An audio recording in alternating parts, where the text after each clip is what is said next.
This video is sponsored by EduQuest. EduQuest offers skill-based courses in digital marketing, stock marketing, coding and more. Link உங்களுக்கு டிஸ்கிரிப்ஷனில் கொடுத்துருக்கேன், மறக்காமல் போய் check பண்ணி பாருங்கள். இந்த கோர்ஸ் வந்துட்டு ரொம்பவே உங்களுக்கு ஹெல்ப்ஃபுல்லாக இருக்கும். தேங்க்யூ. மறக்காமல் இன்ஸ்டால் பண்ணி செக் பண்ணி பாருங்கள். Struggle to find courses that truly speak your language? It's finally over. Welcome to EduQuest, where learning is made just for you. At EduQuest, we bring you a wide range of online courses, from career building programs to skill boosting masterclasses, all in your regional language. Because we believe language should never be a barrier to success. Our courses are tailor-made after understanding what today's learners really need. So why wait? Start learning the smarter, simpler way only with EduQuest.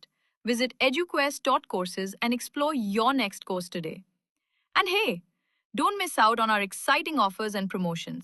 Hello friends, இன்றைக்கி நம்மளோட சேனலில் என்ன பார்க்க போகிறோம் அப்படின்னா, ஈரோடு மாவட்டத்தில் என்னெல்லாம் சுற்றுலா பிளேசஸ்கள் இருக்குது அப்படிங்கிறத பற்றி தாங்க இந்த ஒரு சேனலில் தெரிஞ்சுக்க போகிறோம். இந்த ஒரு வீடியோலையும் தெரிஞ்சுக்க போகிறோம். மறக்காமல் நம்மளோட சேனலை சப்ஸ்கிரைப் பண்ணி வச்சுக்கோங்க. அப்போ தான் எல்லா ஒரு நோட்டிஃபிகேஷனும் உங்களுக்கு வந்து சேரும். முதல்ல நம்ம பார்க்க போகிறது ஈரோடு மாவட்டத்தில் அமைஞ்சிருக்க சென்னிமலை முருகன் கோவில் தாங்க.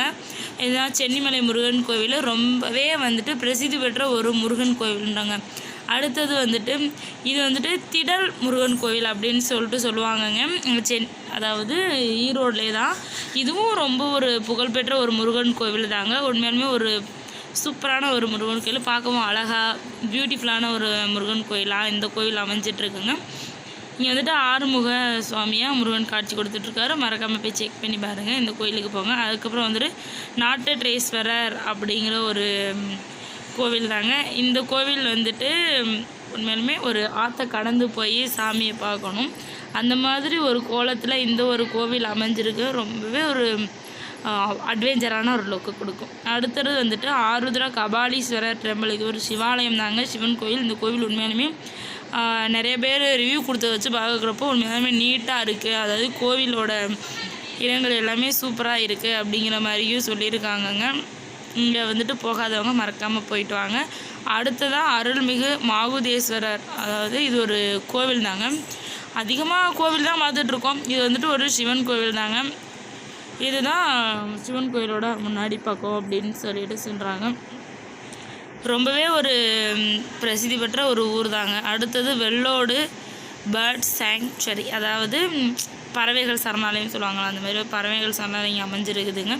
அது எங்கன்னா ஈரோடு மாவட்டத்தில் வெள்ளோடு அப்படிங்கிற ஒரு இடத்துல தாங்க இந்த ஒரு இடம் அமைஞ்சிருக்குது. அடுத்த நம்ம பார்க்க போகிறது சத்தியமங்கலம் டைகர், அந்த ஜூ அப்படிங்கிற மாதிரி சொல்லுவாங்க பார்த்தீங்களா. ஜூங்கிறத விட டைகர் சரணாலயம், பாதுகாப்பகம் அப்படின்னோட சொல்லலாம். இங்கே மான், புலி, அதுக்கப்புறம் இந்த மாடுகள், காட்டெருமை, இந்த மாதிரி நிறைய விலங்குகளும் இருக்குது. புலின்னு மட்டும் இல்லாமல் நிறையா விலங்குகளும் இங்கே வந்து வளர்த்துக்கிட்டு இருக்காங்கங்க. இங்கே வந்துட்டு போங்க, பட் சேஃப்டியாக போயிட்டு வாங்க.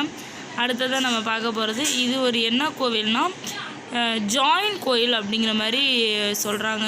என்ன ஹிஸ்ட்ரின் கோவிலாக நமக்கு எதுவும் தெரில. உங்களுக்கு தெரிஞ்சால் மறக்காமல் கமெண்ட் பண்ணுங்கள் இது என்ன கோவில் அப்படிங்கிறது. அடுத்து நம்ம வந்துட்டு பார்க்க போகிறது கோவிலை பற்றி தான் பார்த்துட்ருக்கோம். ஸோ அந்த வகையில் இன்றைக்கி நம்ம பார்க்க போகிறது பெரிய மாரியம்மன் கோவில். இது வந்துட்டு ஈரோடு மாவட்டத்தில் தாங்க அமைஞ்சிருக்குது. இந்த கோவிலுக்கு எதற்காக பெரிய மாரியம்மன் கோயில்னு வந்துச்சுன்னா, இங்கே வந்துட்டு ஒரு அம்மன் தாங்க வீட்டில் இருக்கிறாங்க. அதனால் பெரிய மாரியம்மன் கோயில் அப்படின்னு வந்துருக்குதுங்க. அடுத்ததான் நம்ம பார்க்க போகிறது வந்துட்டு ஒரு ஆறு தாங்க, காவேரி ஆறு அப்படிங்கிற மாதிரி ஒரு ஆறு தாங்க. அதுக்கப்புறம் விஓசி பார்க் இங்கே அமைஞ்சிருக்குதுங்க. உண்மையிலுமே நீட் அண்ட் க்ளீனாக ஒரு பார்க் அமைஞ்சிருக்கு. மறக்காமல் போய்